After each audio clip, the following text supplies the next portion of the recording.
L'homme ne vivra pas de pain seulement, mais de toute parole qui sort de la bouche de Dieu. Voici votre moment de méditation quotidienne.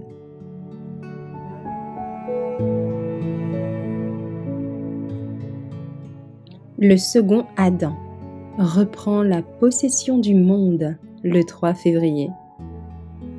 Et comme tous meurent en Adam, de même aussi tous revivront en Christ. 1 Corinthiens 15, verset 22. La nouvelle de la chute de l'homme plongea le ciel dans la consternation. Mais l'amour divin avait à l'avance conçu un plan pour le rachat de l'homme. La loi, violée, demandait la vie des transgresseurs. Or cette loi était aussi sacrée que Dieu lui-même, et le seul être égal au Père pouvait, en fournissant la rançon du pécheur, devenir son substitut et réconcilier l'homme avec Dieu.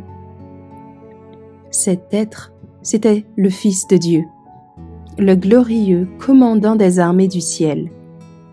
Pour accomplir cette mission, il devait prendre sur lui la coupe et le stigmate du péché, descendre jusqu'aux derniers échelons de l'ignominie et se voir séparé de son Père.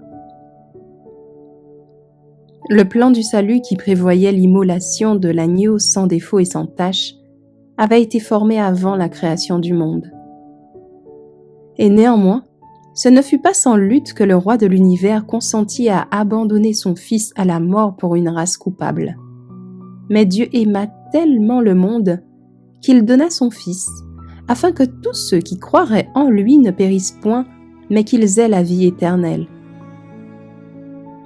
Cet amour de Dieu pour un monde qui ne l'aimait pas surpasse toute connaissance. À travers des âges sans fin, les esprits immortels confondus et prosternés chercheront à en sonder le mystère. Le Christ est appelé le second Adam.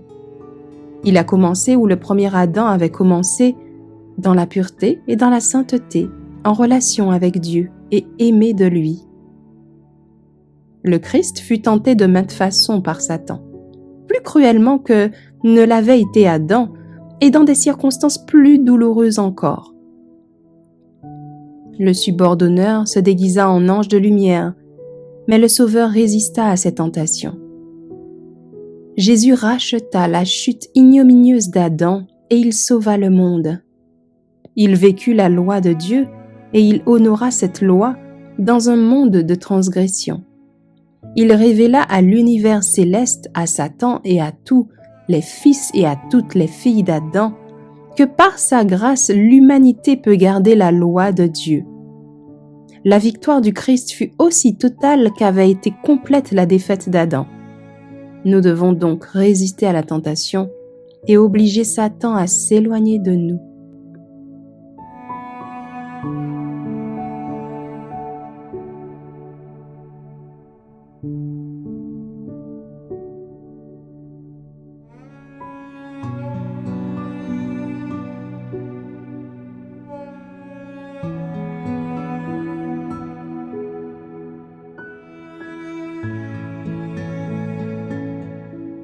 Merci d'avoir écouté cette présentation. Assurez-vous de nous rejoindre demain pour votre moment de méditation quotidienne avec lereste.org.